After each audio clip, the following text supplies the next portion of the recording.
Bonjour. J'ai fini par comprendre avec le temps que lorsque l'oligarchie de l'Occident accepte de nous dominer, c'est que quelque part, il y a la population qui s'est mise en situation d'être dominée. Ça, c'est clair. Je finis par comprendre cela avec le temps. Remontons un peu, un petit récapitulatif sur, par exemple, la crise des subprimes, 2007, 2008, 2009.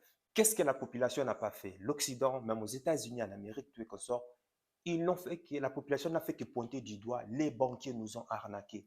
Et je voyais même à la télévision tous ces reportages de femmes, des enfants, enfin des femmes, des familles qui ont été ruinées, des gens qui avaient contracté des prêts immobiliers, tués consorts, et puis du jour au lendemain, des mois après, on venait leur expulser de leur maison. Ils se retrouvaient là dehors, en train de pleurer, soit disant que c'est la faute des banquiers.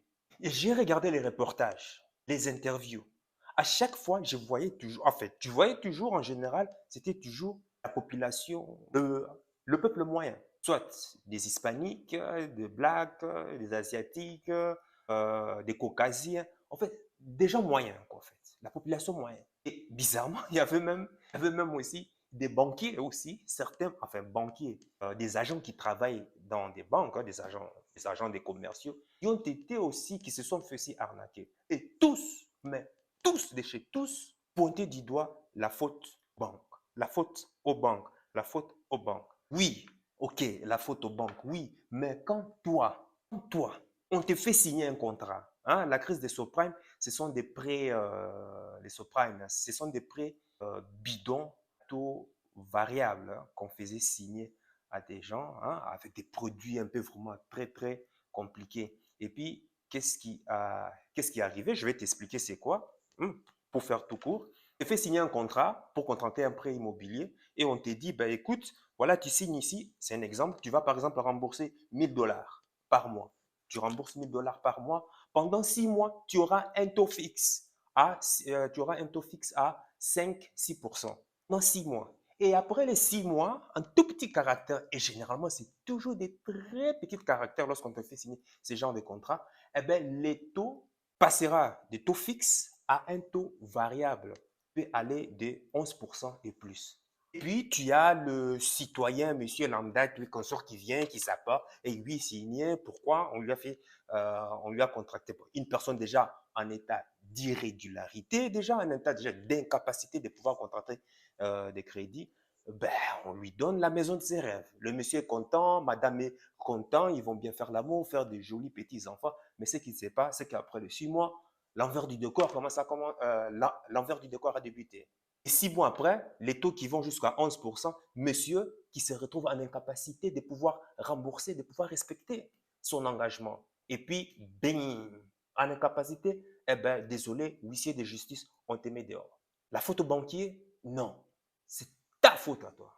Parce que si tu avais minimum, ce que je pointe ici de quoi? Si tu avais minimum d'éducation financière, tu ne signerais même pas cette pourriture de contrat qu'on t'a mis à la louche. Oui, c'est vrai, les banquiers sont fautifs. Tu te retrouves face à un banquier qui a l'habitude de vendre ses prêts toxiques et autres là. Oui, c'est vrai, il est fautif. Mais toi, tu as aussi une responsabilité. Avec un minimum, est-ce que j'ai besoin même de dire minimum d'éducation financière? Oui, il en fallait quand même. Tu verrais que oui, 6%, on te donne un contrat à taux fixe pendant quelques mois et après tout passe à un taux variable qui risque d'être, ben voilà, minimum de conscience, minimum, même tu n'as pas besoin d'étudier. Tu ne signerais pas, tu ne te laisserais pas avoir par ces genres de fumée que j'appelle la fumée de la weed, la fumée de la weed, histoire de pouvoir t'endormir. Et aujourd'hui, tous sont en train de pointer du doigt la faute des banquiers, la faute des banquiers, la faute des banquiers, la faute des banquiers. Non, c'est ta faute aussi. Tu en es aussi responsable. Et qu'est-ce que l'État a fait? Ah ben l'État et les banquiers, c'est comme une pièce de monnaie avec deux faces, hein. L'État a préféré sauver les banques. Tu connais l'histoire. Ce sont encore ces mêmes gens encore qui reviennent encore. On en revient encore aujourd'hui. Il y a eu le Covid. On t'a flanqué, comment on appelle ça? On t'a empêché de sortir de l'extérieur, privé des libertés. tu es resté là encore adouci avec la fumée de la weed.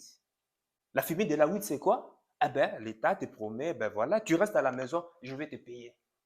Et tu as accepté, tu t'es endormi. Ne sachant pas que ben, une autre crise plus importante est en train d'être préparée. Mais l'État ne faisait que gagner du temps. Et puis nous voilà aujourd'hui avec la mauvaise gestion de la crise Russie-Occident. Et bien voilà, c'est aujourd'hui qui en paye les conséquences. Pourtant, ce sont eux qui ont imposé ces sanctions.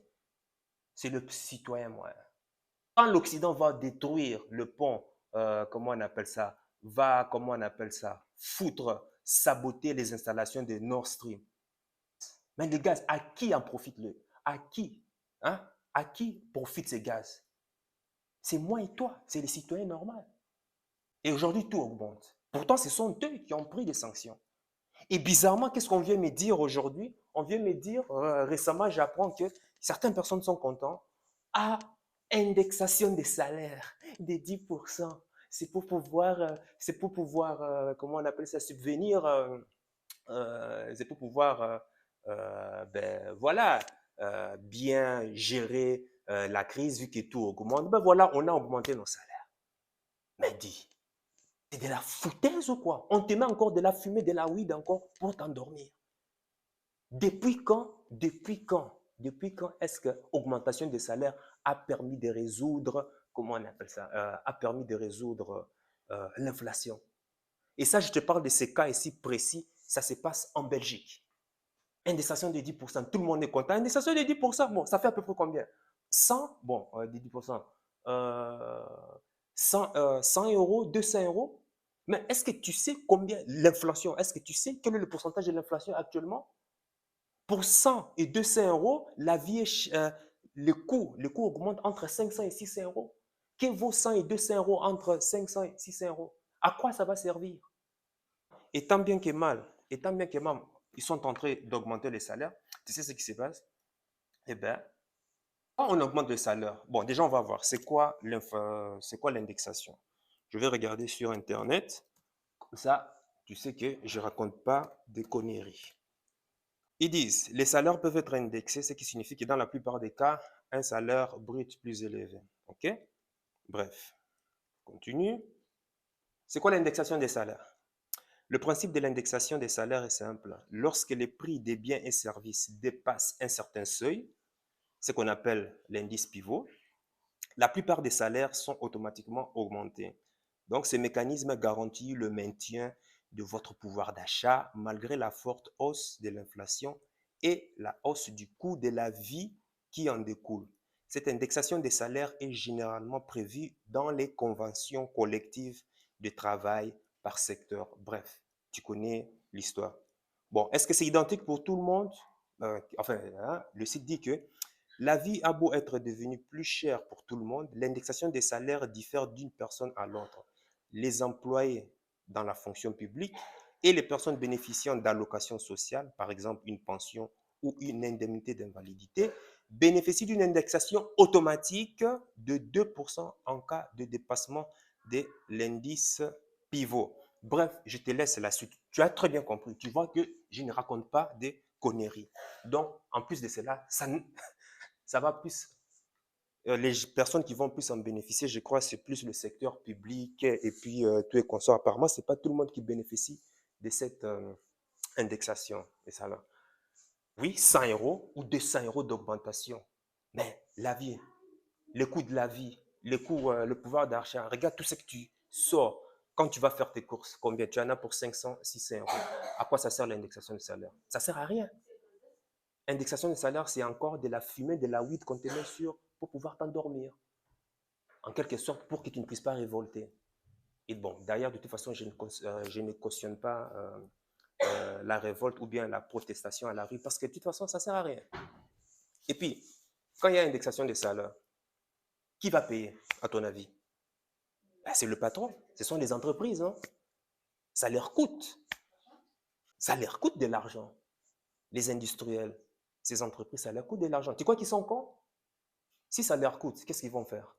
Ils vont simplement répercuter cette hausse sur les services et produits. Qui paye les services et produits? Qui paye les services et produits? C'est les citoyens lambda. Donc, tu vois, ce n'est qu'une spirale, en fait. Ça n'a jamais rien résolu. De la même manière dont j'ai parlé des subprimes, 2007, 2008, 2009, et aujourd'hui, c'est pareil. C'est ce qu'ils ont fait avant, c'est ce qu'ils ont continué toujours à faire. Ce n'est pas ça qui va résoudre quoi que ce soit. Et puis, tu vois ces gars-là qui sont assis en train de siroter leur bière et tout et consorts. Ah, ça fait quand même du bien. Augmenter les salaires par-ci, par-là. Tu vois, inéduqués financièrement. Et comme je l'ai dit au début, s'il y a une oligarchie qui accepte de nous dominer, c'est quelque part, c'est que toi, tu as accepté simplement, tu t'es mis en situation d'être dominé. Et c'est là, 99% de la population adore cela. Malgré qu'on est en train de critiquer, malgré qu'on est en train de toujours vouloir oppresser, pointer du doigt, oui, c'est le gouvernement, oui, c'est le gouvernement, mais d'une part, tu acceptes aussi cela. C'est un peu comme une personne qui prend plaisir à se faire maltraiter, à se faire torturer, en fait. Et c'est grave. Si on t'a déjà fait ça pendant les subprimes, on t'a fait ça, quand est-ce qu'on t'a sorti ça? En 2017, on t'a encore sorti un truc pareil, 2020 et encore aujourd'hui, dans le but. Pourtant, ce sont eux qui occasionnent tout cela. Et aujourd'hui, on te met encore la fumée de la weed. Et là, tu es content, oui, ça va résoudre quelque chose. Mais éduque-toi un peu financièrement. Éduque-toi un peu financièrement, c'est le minimum. Et le pire, c'est que je vois même des commerciaux, enfin, ça c'est même grave. Hein? Même des commerciaux, des gens diplômés qui ne comprennent même pas le système en fait. L'école, c'est vraiment la fabrique des crétins et des idiots. Minimum d'éducation financière. Si tu as accepté ça, franchement, crois-moi, là, tu es dans la matrice, tu es enterré éternellement.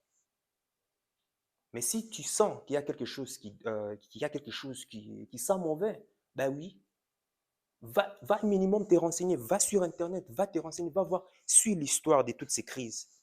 Tu verras les mesures qui ont été appliquées. Tu verras que ça n'a jamais rien résolu. Ça ne fait qu'empirer. En fait, c'est comme si ils sont en train. En fait, c'est comme si tu es blessé, en fait. Et au lieu de penser ta plaie, qu'est-ce qu'ils font? Ils prennent du sable ou du truc juste pour pouvoir recouvrir dessus et puis passer à autre chose.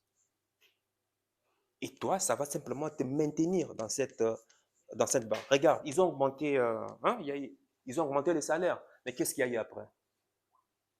Ben, les carburants ont encore augmenté, non? À ton avis, mais ils vont justifier ça avec quoi? Tu crois que les industriels s'en foutent? Les industries ne perdent jamais. Les entreprises ne perdent jamais. De toute façon, ça a été créé pour ne jamais perdre. C'est comme ça. Ils ne sont pas cons.